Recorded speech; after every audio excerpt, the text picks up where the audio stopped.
498 words about sleeping in the crow Mauler's bed. Published on my website, accordionsprout.com, 29th of July, 2024. The moment I saw the bird on the woman's shoulder, I knew exactly what this room was. I still decided to sleep in the bed.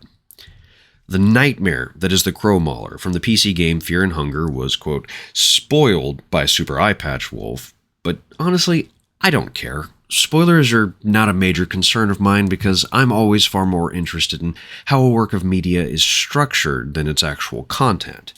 After I watched this video about the game, I downloaded it to my MacBook and just disappeared, relishing in the horror and chaos that was exploring the dungeons and regularly getting one-punched by ogres. I knew, thanks to the video, that sleeping in beds would leave the player vulnerable to attack by monsters, but the sheer randomness of each encounter made it such that I didn't know if I'd be captured by the dungeon's torturer or skinned by lizardmen. Also, I've died by harvestmen. I know how bad it can get. Fear and Hunger is a video game that is considered, by many, to be relentlessly cruel. Having played the game now several times, and having never gotten past the second level basement, and having been killed by the harvestmen, I can confirm that sentiment. Fear and Hunger is relentless in its cruelty. That's why I love it. It's also why I slept in the bed, and cracked my knuckles as I watched the cutscene of the Cretan watching my character while they slept. The game advised me not to sleep in it again. I didn't listen, and I woke up to the shrill rasp of crows.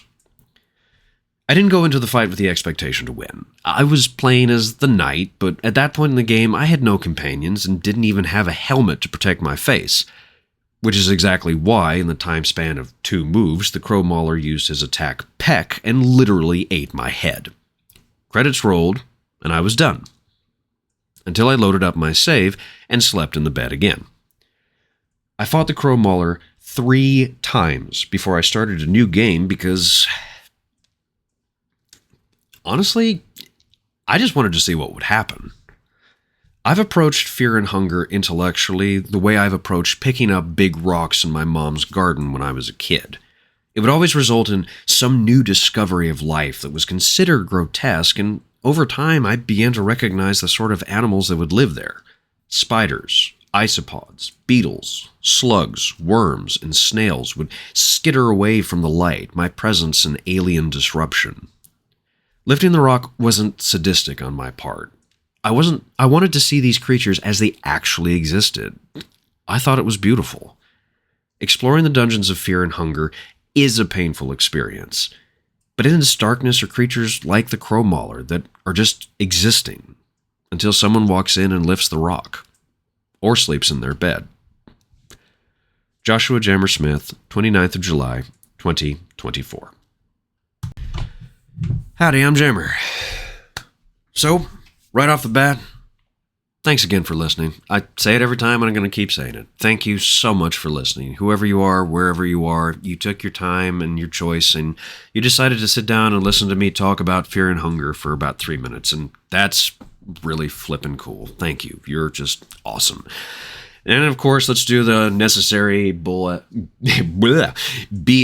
because it's YouTube. Please like, share, and subscribe, all that noise. It helps me because it lets me see people are actually seeing these videos, and then it gets me close to the algorithm, whatever the flip that is these days. I don't know what YouTube is anymore, but I take these videos like messages in a bottle. I fill the bottle, throw it out into the universe, and hope somebody enjoys it. But if you find the bottle, in this case the video, like I said again, please give it a like, give it a comment, give it a thumbs up, whatever you want to do. And then likewise, if you like me, if you like this channel, if you like my website Accordion Sprout, if you like my visual art, if you just want to, if you've enjoyed this and you want to support me in like some sort of minute financial way, I have a Patreon. It's in the description section below, but it's also patreon.com/jammerdraws, and there's literally one tier. I don't have anything else apart than a $1 a month tier, because when it comes to these, I take it like street musicians, you know? If you like the vibes I'm throwing down, throw me $1. Or do a one-time donation of however much you want, or do it by a year. Whatever you want to do, I'm not going to say no, and I would appreciate it. Now, all that boring stuff out of the way, let's get to the fun part, which is discussing Fear and Hunger.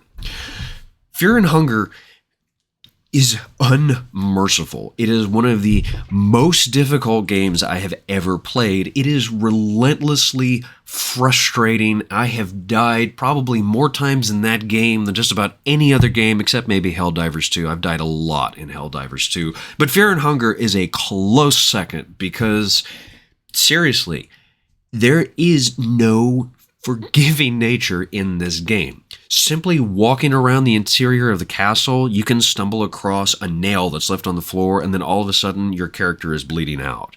Likewise, you can get in a fight with one of the floating jellyfish, and if it stings you, suddenly you've got parasites in you. Ogres can likewise sting you with their giant, well, definitely not penises, but definitely are penises. But anyway, the point is if they, quote, sting you, then you'll also get parasites, and then psychologically damaged, and then enemies will just flip a coin, and if you lose, you get messed up. And when I mean messed up, you either die right then and there, or you get treated to lovely cutscenes like I described of monsters torturing you, or ripping off your skin, or much, much worse. See aforementioned point of I've died by the Harvestman. If you've played Fear and Hunger, you know exactly what that death is. And if you haven't played it, oh boy, have fun with that. I became aware of this video game, like I noted here in the essay, by the YouTuber Silver Eyepatch Wolf, and I'll make sure to post a link in the description section to his video. It's titled The Cruelest Video Game. And the first time I watched it, I was like, huh, that looks really cool. And like I said, I actually purchased the game on Steam, but I was originally working off of a Macintosh laptop, and I couldn't get the game to work at first, but I suspect there was some sort of update, and then I eventually was able to play it. And that was the only computer game I was able to play on my old laptop. Needless to say, once I actually, somehow managed to get enough money together to build my own PC, one of the first things I did was boot up Fear and Hunger, and I just disappeared. And like I've noted in the game, my playstyle on it is less about actually trying to make it through the dungeons, because the main structure of the plot is that you are some sort of adventurer, either like a barbarian, the knight, the mercenary, or the dark priest, and your goal is to explore the dungeons of Fear and Hunger to find a long-lost knight by the name of Lagarde. He disappeared within the dungeons some time ago and hasn't been heard from since. That's the MacGuffin, for lack of a better word. Once you are in the castle, the game is effectively a roguelike because the structure of the castle is constantly changing with every playthrough, meaning that the first time you play a game and you walk through the main doors, you're going to walk into a big hallway. The next time you play the game, you're going to walk into the main doors, and it's going to be a shorter hallway that you can go left or right and no other direction. And then that's going to reset. So no two gameplays are exactly the same, meaning it's impossible to anticipate where enemies are going to be. It is entirely playing by the cuff. You have to be able to react. Honestly, it's very much improvisation. The problem is a lot of the improvisation is about how well do you want to be able to survive the continual and unrelenting... excuse me. Ow. Sorry, something popped up into my head there for a second. Just the continual, unrelenting assault of enemy NPCs that, in some instances, are incredibly underpowered. Like the Torturer, I can always kill him no matter what character I'm playing, even as the Dark Priest. And then there are monsters like the Iron Shakespeare, where it's literally a huge suit of armor with flaming clubs for arm, and like one punch from it is going to knock you out.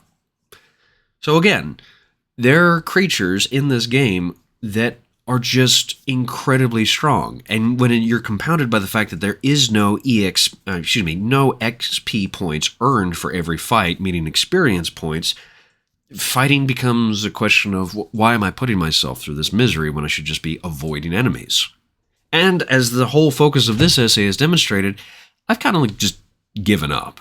There are playthroughs online of people who have been able to just work their way through the dungeon and actually get into the really interesting lore and just crazy details of the late game.